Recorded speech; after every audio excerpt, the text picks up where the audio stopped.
So Geoff, AGM today, the awards dinner tonight. What were the main things that came out of the AGM?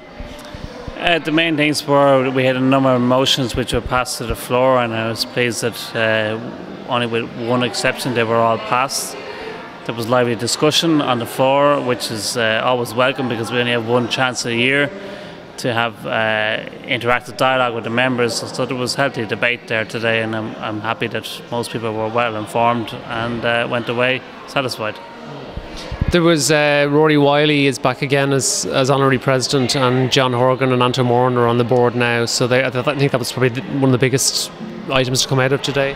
Yes, Rory was uncontested, and I think Anto was probably always likely to be re-elected based on his performance, I would say, in the last few years, and John Horgan is a welcome addition. We've also passed a motion that has allowed us to extend the board to 8 members, so we have 2 identified candidates with special skills come on board, which will be provide a new skill set and some fresh blood, which is something I welcome. You mentioned that it's to bring a kind of a different business angle to the board. Is that correct? Yes, we've identified people from kind of maybe non-cycling background and don't have the connection at a local or level as the existing board has, so they can question the existing rationale, and I think it's something that can only aid the organisation. Have you got those 2 individuals already in mind, or is there going to be a consideration of who will fill those 2 slots? No, we've already got them. We've been working on this for the past number of months, and we've identified and met and talked to and discussed them, and we've had other board members meet them, so they're ready to go now. When will they be announced? I would suspect within the next 2 weeks.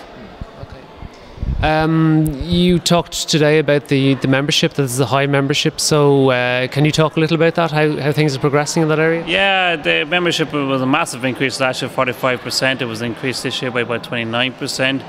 It is predominantly still the leisure cyclists which are coming on board. The Bike to Work scheme is no doubt a big influence on that. So it's still, that the majority of the membership is still non-competitive racing. We do have work to do in terms of retention. We're only retaining about 65% of the previous members. So while the membership's on the increase, we need to do more to hold on to the people and improve the benefits and services we offer, because we will reach saturation. And I don't expect that the membership will continue to increase at the same rate for the next few years.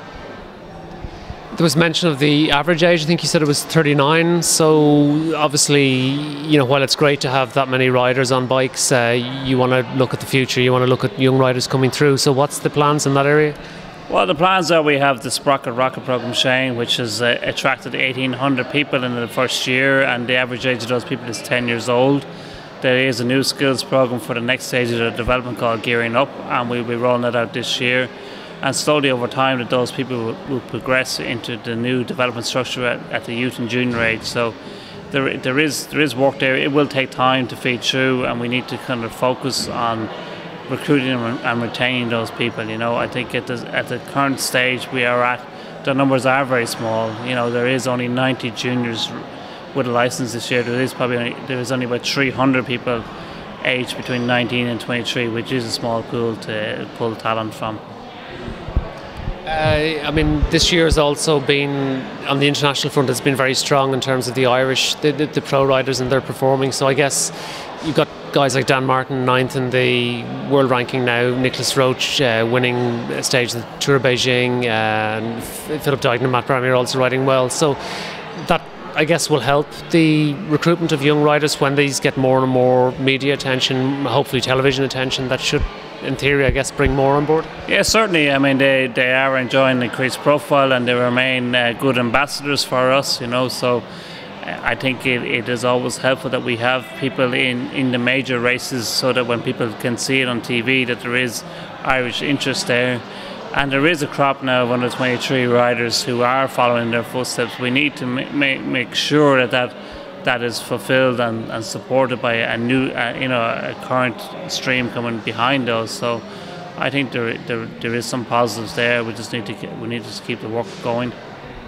Can you talk about the situation for the Olympics? Across the different areas. Obviously the road is known, the numbers now, but you also have track and then the paracycling as well.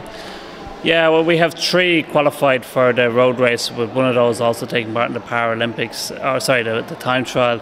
we have probably a 50-50 chance of a male Omnium rider. We have an outside chance of BMX, and to a lesser extent probably of a women's road race, which will be known by the end of May next year. On the Paralympics, they certainly seem to be on track to increase from the 4 bikes they had in Beijing to 6 bikes in London, and they've already got 2 secured, and they're well on track to secure the others, with the last major event for them being the Los Angeles Track World Championships in February in 2012. We talked about the development aspect and bringing the young riders through, and I guess part of that is the facilities that you have. So can you talk a little about the Velodrome, Corkick Park, etc., the various different developmental things that are in the pipeline? Yeah, well, Corkick Park has finished, thankfully, after 11 years in the pipeline. It's a 1.1 race circuit, and there will be a junior circuit embedded into that.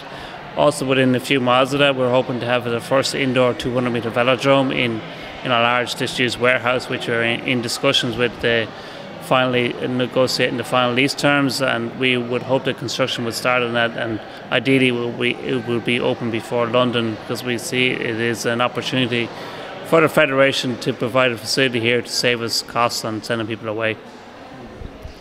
Presumably you'll be able to do, I mean, okay, it's 200 metres rather than 250, but presumably you will be able to do a lot of work there that you would otherwise have had to send riders away at a considerable expense? We would, and the investment is relatively small. The structure is actually transferable. Should we seek or find an alternative building that is of suitable dimensions, we can transfer the facility, and we could with little work adapt it to be a 250-metre track.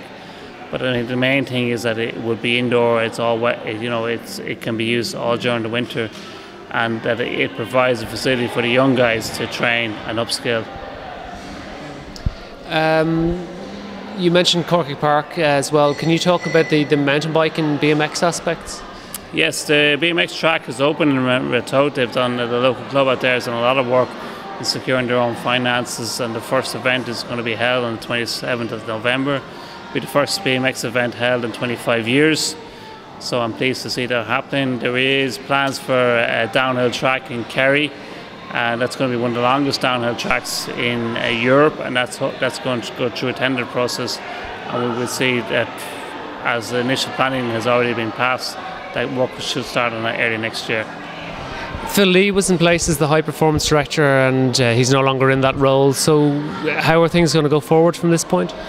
In the interim, Shane, we're going to appoint a commercial manager, which will be advertised shortly, and that will be a position which would take some of the day-to-day workload off myself, which would allow me more time to focus on the high performance stuff. We are seeking to appoint either a head coach or sporting director position to oversee the high performance activities. I would say that is a position that we're not immediately going to rush into. We want to take our time about it, make sure we get the right specification, the right person. It potentially even could be as far as post-London, when there is typically a large shake-up in terms of coaches and high performance directors. So it is something while we want to do, we don't see it happening in the near future. And would they do a lot of the similar things that Phil Lee did?